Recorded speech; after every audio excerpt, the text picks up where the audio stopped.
What is going on, everybody? Richie here, and welcome back to the channel. Before we dive right into things, be sure to hit that like button. Also, go ahead and subscribe if you're somebody new, and click that notification bell so you can stay up to date with all my shenanigans here on the channel. And yeah, so let's get into it. The reasons why I changed my mind about Demon Slayer. So, the story goes, there was a time where I was a very serious hater of Demon Slayer. In fact, I could not stand the show at all. I despised it. I thought the story was kind of lame. I did not like Tanjiro at all, or Zenitsu for that matter. Could not stand either of them. Both of them were just kind of whiny crybabies to me. Just not really a fan of it. And I kind of thought the writing was a little bit odd.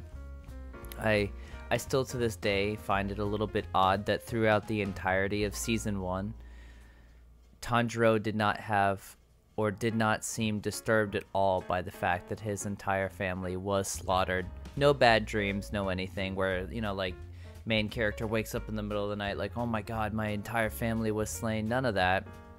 So I kind of found that odd that he just didn't really give the rest of his family a second thought, at least throughout the entirety of the first season.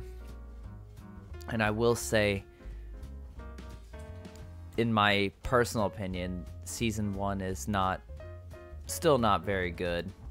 I feel as though Giyu and Shinobu showing up at the last moment, and the demon, the spider boy, I forget his name. It always it eludes me for some reason. I always forget the name of the spider boy, but I thought he was definitely an interesting character to say the least. The villains, I think, in Demon Slayer really do shine. They have a lot of polish. So while I'm sitting here talking about being a hater of Demon Slayer, let's talk about what changed my mind. So I'm going to tell you guys a little story. My girlfriend she's a huge Demon Slayer fan, and I would just talk trash about it all the time. I said, I hate that show, I hate that show, I hate that show, I hate that show. So she gives me a proposition. She asked me to watch the Mugen Train movie with her, and I said, absolutely not. Not a chance in hell am I going to watch anything Demon Slayer related. I'm done with that show. It's not good. I don't like it. The writing is off. I'm not a fan. Somehow, she convinces me to watch the Mugen Train movie. And I'm pretty sure that there's a possibility you guys can figure out what happened next. I fell in love with Rengoku, as pretty much everybody did. My entire life, I have lived with anime. I remember watching Cowboy Bebop way back when. I've been a long-time fan of Dragon Ball and Dragon Ball Z. I guess you could call me a Dragon Ball Z normie, or whatever you want to say. And yeah, I watched my fair share of anime growing up as a kid. I watched Mobile Suit Gundam, all types of anime shows. I've watched so many. And here I am, I'm 32 years old. My entire existence on this planet, I have never bought a piece of anime merchandise. Ever. We're talking strictly anime. I've spent 32 years of my life with Goku from Dragon Ball Z. I have spent 32 years of my life with Spike Spiegel from Cowboy Bebop. I have spent 32 years of my life with Alphonse and Edward Elric. I've spent so much time with these anime characters. And yeah, they were always going through something that sort of made me feel for them, of course, because, you know, that's what good writers do. They make you feel something for characters.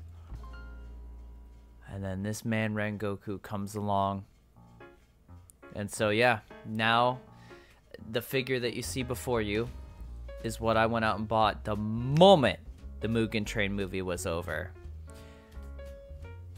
And I sort of feel or can relate to the ability or the feeling that you may never fill your father's shoes. You feel as though your father is flawed, but you still persist and do what you know you need to do anyway, which is why I love Rengoku. I swear, I don't think I like him, and I don't necessarily think he's like me, but his character resonates with me because I had we all have a flawed parent. My father was very flawed, and despite what was happening around me as a kid, I decided that I was going to press on, keep moving forward, and do what I needed to do, no matter what it took. And that's why I feel as though I resonate with Rengoku so much. Not only that, but he's funny when it's time to be funny. He's serious when it's time to be serious. And he's just overall just a bright, heartwarming, filled character, and that's why I love him so much. The Mugen Train movie is really, really good, and I would suggest and recommend that if you are not a Demon Slayer fan, that you watch this Mugen Train movie, because it may change your mind. I even like Tanjiro in it, and Inosuke and Zenitsu. I feel like they were really great. I loved their characters in it, and overall the writing and the visual effects and the animations and the fight scene are they're incredible. And I'm not gonna say what happens at the end, but I would highly suggest that you watch the movie because it made me a Demon Slayer fan. I'm still really not a fan of the first season. I think the first season is kind of mid. It's not very good. But overall, the Mugen Train movie is what lured me in. And I'm telling you, if you're not a fan of it and you have ever even remotely considered watching it, try and work your way through the first season and then go right to the Mugen Train movie, and you will become a Demon Slayer fan. I promise you that. And yeah, so I'm going to go ahead and put a big number on it. I'm going to give the Demon Slayer Mugen Train movie a solid 5 out of 5. And yeah, so anyways, guys, that's the video. Thank you again so much for listening and watching, and I will catch you on the next one. Peace.